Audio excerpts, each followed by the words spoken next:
Okay, so welcome everyone to Psalms for Life. And if you aren't already muted, please double check to make sure that you have muted yourself so that the video operates correctly. It's dependent on the mute function. So welcome everyone to Psalms for Life.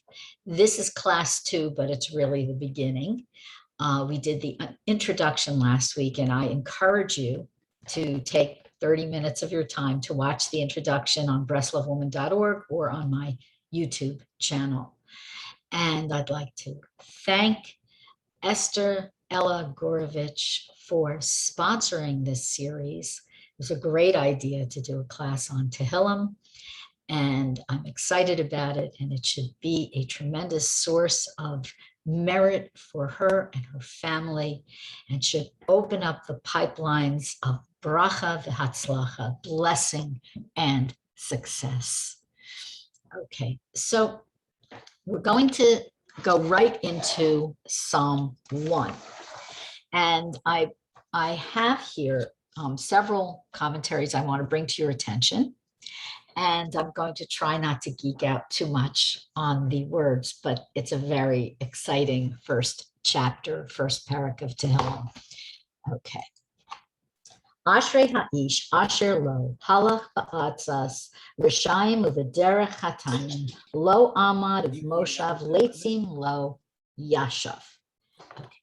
Traditionally, this is translated as fortunate is the man who has not followed the advice of the wicked, nor stood on the path of the sinful, nor sat in the company of scorners or mockers. So what is this idea of fortunate is the person? So we're going to go right away to the word Ashrei. Ashrei is how David HaMelech begins Psalms, and it's also how Moshe Rabbeinu ended the Torah. His last speech ended with Ashrei, fortunate are you, Israel. And King David begins with fortunate are you, or fortunate is the man. This is a clue. We're fortunate, we're blessed. Now, the translation sometimes is fortunate, sometimes it's praiseworthy, sometimes it's happy, and sometimes, according to Rav Hirsch, it's fortunately striding. Okay. He says Ashrei is actually a word that implies forward movement. It's an action word. When we sing Ashreinu, fortunate are we are describing not only our blessing and our happiness and our good fortune, our good mazel, but we are describing our part in it, which is action oriented.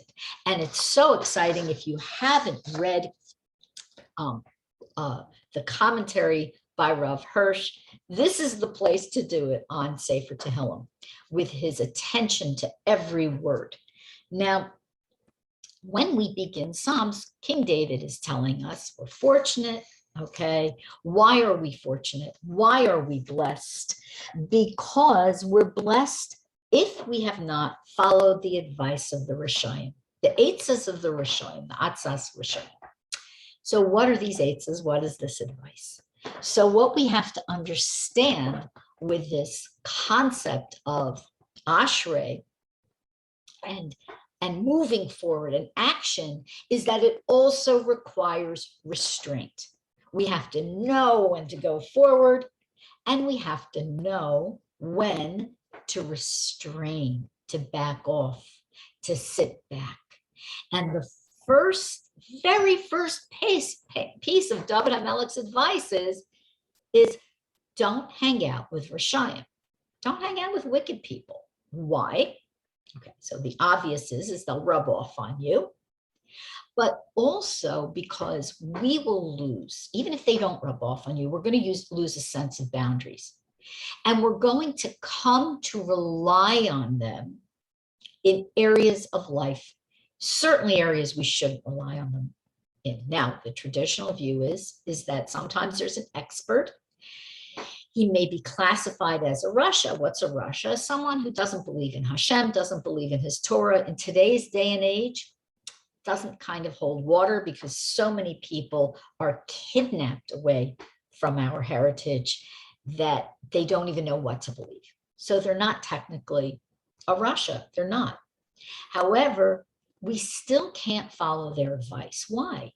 I mean, especially with an expert. Why can't we follow their advice? Let's say you go to someone to invest in stocks. Interestingly enough, the Talmud says, don't go enter into agreements where you have to follow the advice of an expert, especially philosophical advice, thinking advice, not like you need to fill a cavity. That advice, okay.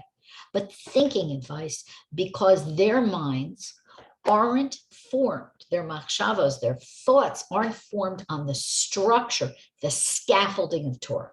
Now, for those born in the Torah world, in a Torah family, their thinking has been shaped by the structure of Torah.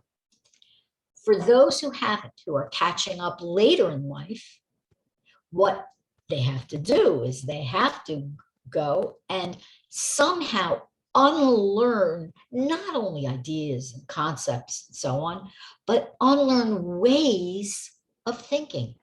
So someone brought up in a home it's permeated with Torah, okay, not just Torah, but permeated with it, is going to be taught to think, somebody made a mistake, immediately give them the benefit of the doubt, okay, immediately see the good, immediately say, thank Hashem, it doesn't look good, but I know it will be good, okay, and so on and so forth. So somebody coming in is going to have to learn these ways of thinking. And the difficulty in learning these ways of thinking is that nobody comes out and tells you how to think. If you're a Balas Tshuva, which many are, nobody's going to come and tell you how to think. You will be going along, lighting Shabbos candles, learning about kashrus, doing whatever you need to do. And yet your hashkafa, your approach, is going to be very challenging, as I know it is personally.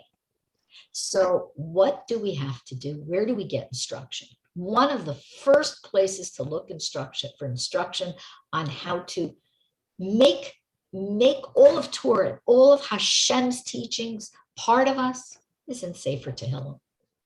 And David HaMelech is letting us know this in the very first parak, in the very first chapter of Psalms. It's really quite amazing when you think of it. He's telling us we're separate, we're different. That's the first thing he's telling us. It's really astonishing, the Ruach HaKodesh of how Psalms begins. Now, I do want to mention that I see a hand here. Okay. If you have any questions, please save them to the end, unless there's an operational issue, like you can't hear me or something. Okay. So what King David's telling us is that the first order of the day is to recognize we're separate. And in order to maintain this ashrei, as Rav Hirsch says, this forward striding movement towards this state of happiness and this state of ability to be praised for our character, is to not mix, not take an advice, not listen to the advice of those who are disconnected from Torah. This can be a very difficult concept, okay, for people. Well, practically. But David HaMelech doesn't shy away from it. If you aren't muted, please mute yourself, because if you don't mute, what ends up happening is the video doesn't operate properly. Thank you. Okay. So we go forward with this advice. And I think that it's really worth thinking about. I think it's worth making notes on and making part of your hitbodedut. If you are making hitbodedut, great. You know Rebbe Nachman's advice, which is to talk to Hashem about whatever is on your mind and in your heart. And this includes and maybe even emphasizes something that you've learned, a concept that you've learned. Whatever I've learned, how do I make it part of my life? Okay. So if this beginning of the Psalms is something that's sticking to you, talk to Hashem about it. In what ways do I listen to advice from people or even seek advice from people who don't have a framework and a connection that can offer me up the advice, good advice, okay, but advice that also isn't going to contradict what a Jew should be doing, okay? How many times have you gotten advice and you realize maybe afterwards, this really isn't in line with our beautiful teachings of Torah? Okay, so then it goes on. So someone who has not followed, who has not gone after the advice of the Rishaim or stood on the path of those who transgress, okay? Those who are sinful. Now, one of the difficulties is that this is a logical devolution that occurs. We listen to advice, okay, and then we're standing on the path with the advice, and it's causing us to follow down a path of transgression. And that's the next thing that happens. And Rebbe Nachman says, many people become trapped by evil advice like birds caught in a snare. And that causes emunah to diminish little by little by little by little. And when emunah diminishes, falsehood, sheker, takes a hold. And we can no longer distinguish between truth and not truth. Okay, it's a little musser to begin the Sefer Tehillim, but yet at the same time, we're included in the fortunate. We are included in the people who are fortunate because we love Sefer Tehillim, we love Psalms, we love Hashem, and we want to do the right thing.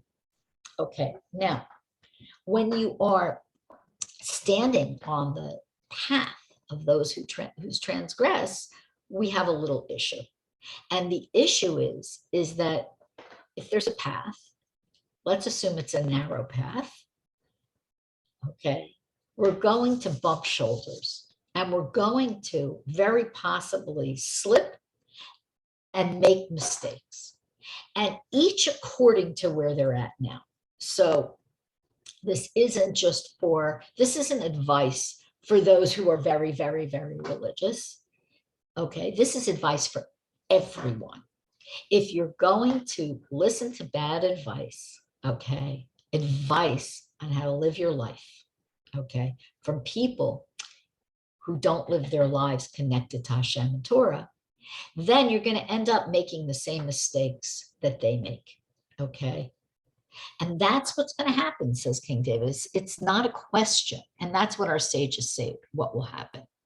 Then we come to the idea of sitting, okay? First we follow, we're walking, then we're standing, and then we're sitting, okay, with those who make letzanas, those who are letzin, those who mock and scorn. What are they mocking and scorning?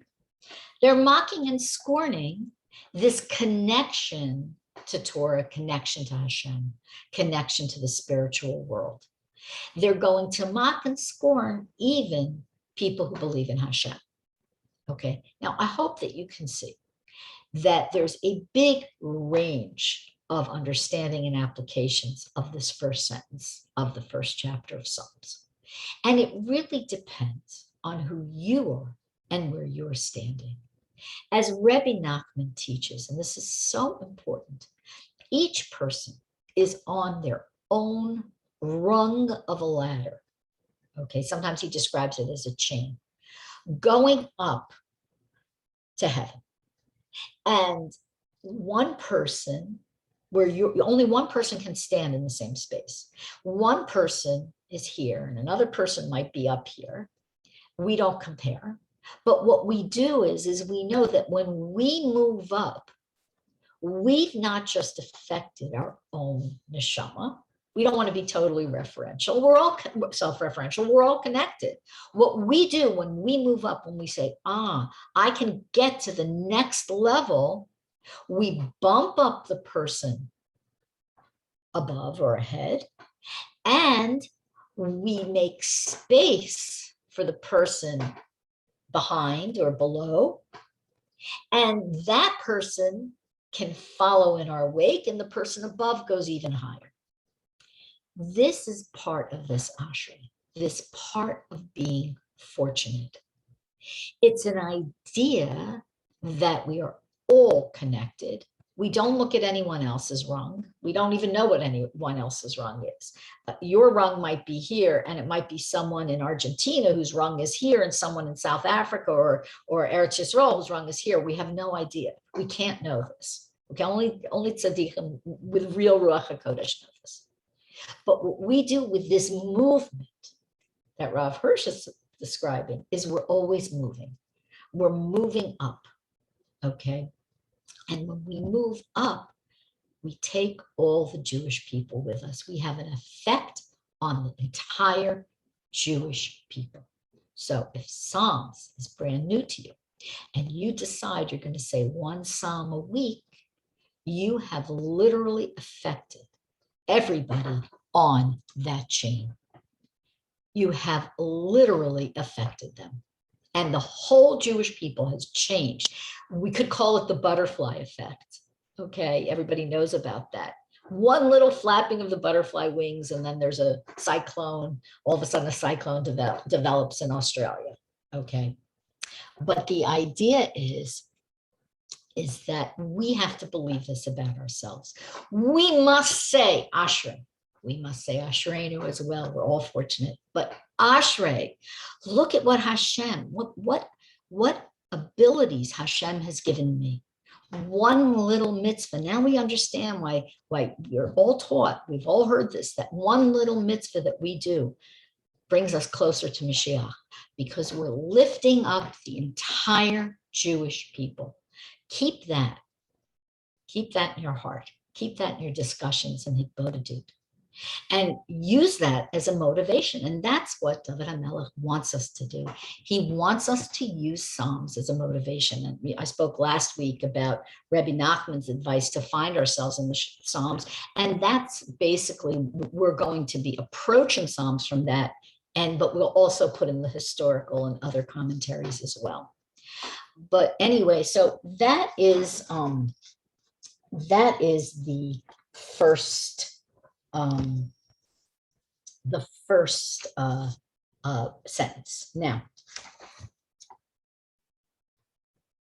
what is the difference between this fortunate, this ashrei, and hatzlacha?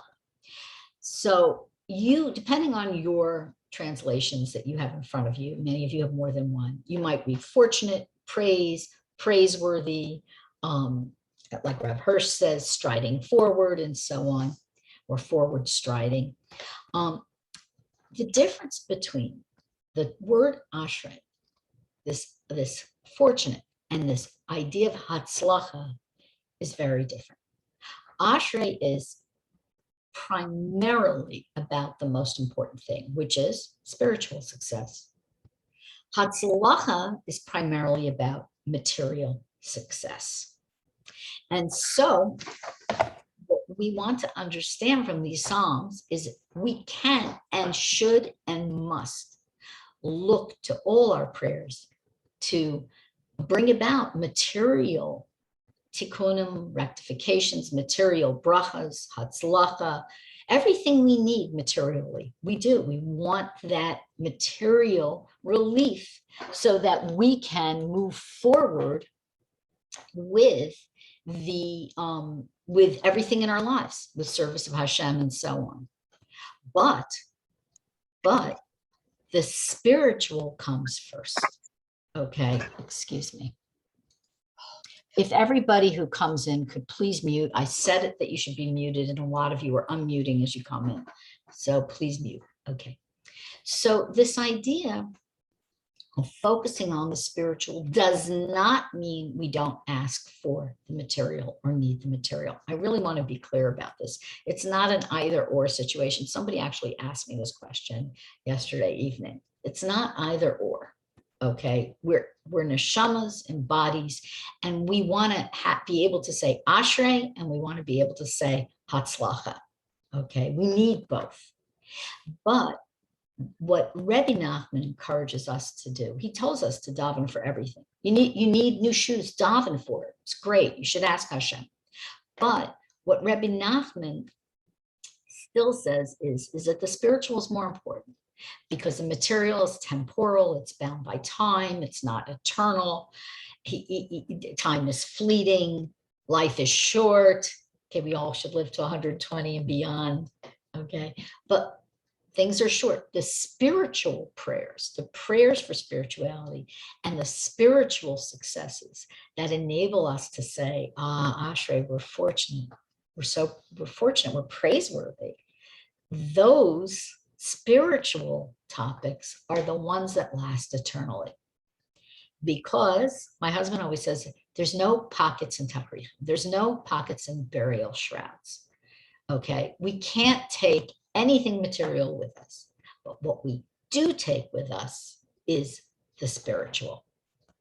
All right, and it's important to remember this. And Psalms is a reminder of this also every day, which is one of the reasons why the sages say, the Rabbanim today say, we should all say Psalms every day. Okay, and I think that this idea of saying Psalms every day is something that can be difficult for those who aren't used to it.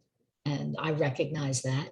And for those who are used to it, sometimes what happens is we say it so quickly, especially if we're saying it in Lashon Kodesh in Hebrew, if we're saying it so quickly, or we're saying it while we're crunched for time, we don't say it with kavana, with an intent and motivation and focus.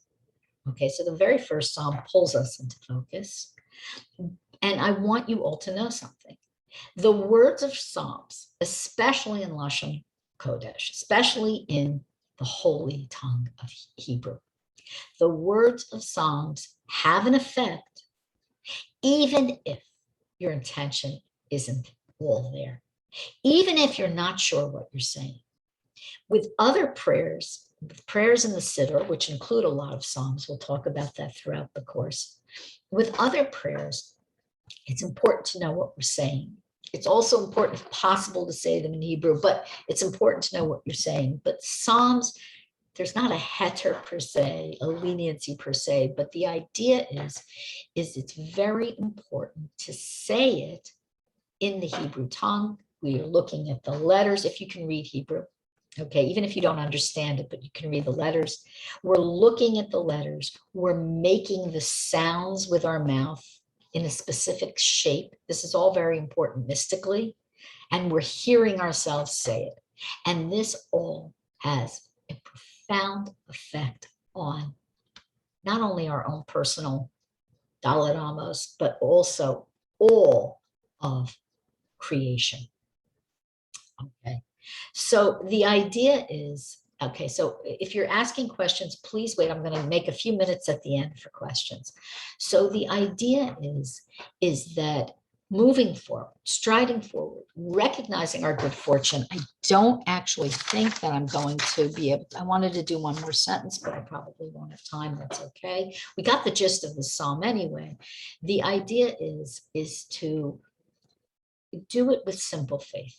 Approach it with simple faith. If you're fortunate enough to be able to read the Hebrew, even if your understanding is imperfect, try to say it in Hebrew. Now, recently I don't have it in front of me, but I saw a book that has Psalms in Hebrew, and then it's transliterated underneath.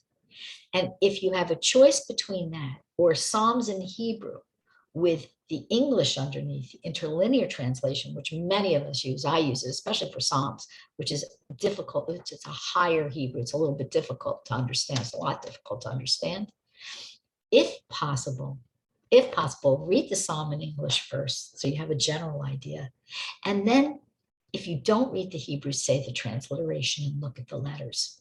That might bring to you a new opening, because you're going to, again, looking at the letters, hearing the sounds, and saying the sounds. So important.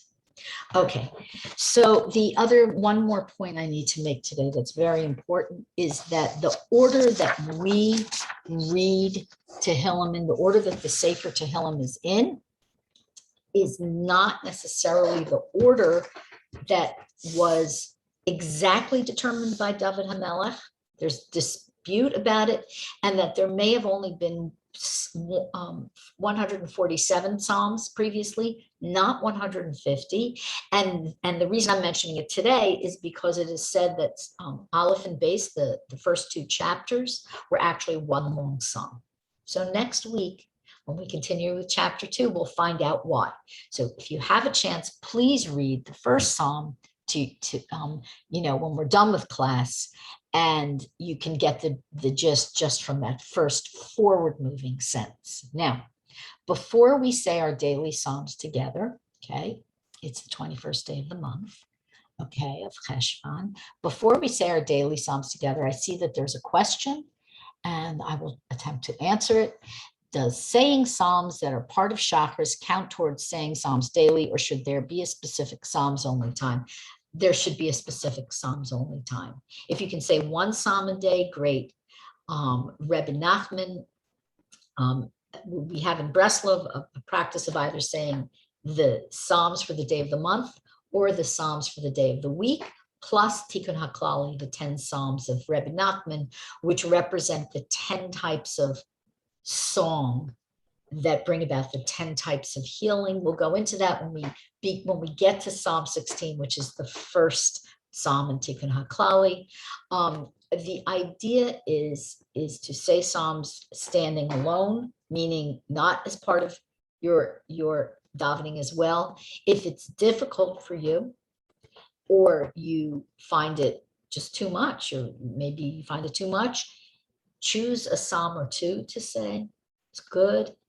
If you want and you don't want to say different psalms all the time, say the same one until you're tired of it and you move on. But try to say at least one psalm a day. We also say it before evening falls, and especially actually not even during the dusk time. We say psalms in the daylight. At night, we can say them for someone who needs a Refuah Sheleimah, but generally speaking, we say them during the day. There are reasons for that. We can discuss it another time. I hope that's helpful. Okay, before we begin to say, or we have our few minutes of saying the Psalms for the day together in silence, I'm going to thank Esther Ella Gorovich again for sponsoring this series. I think it was a brilliant idea that it was half an hour. Kudos to you, Ella, because I think it's just enough time for people to get a taste and then not have a major commitment of an hour. We're all busy. So it was a great idea, and may it be a source of merit to you and your family. I'm going to end the recording, and we're going to go on to today's Psalms, which are actually I'll add this in, 104 and 105. 104 is the Segula for protection, okay? And 105 is a discussion of Hashgacha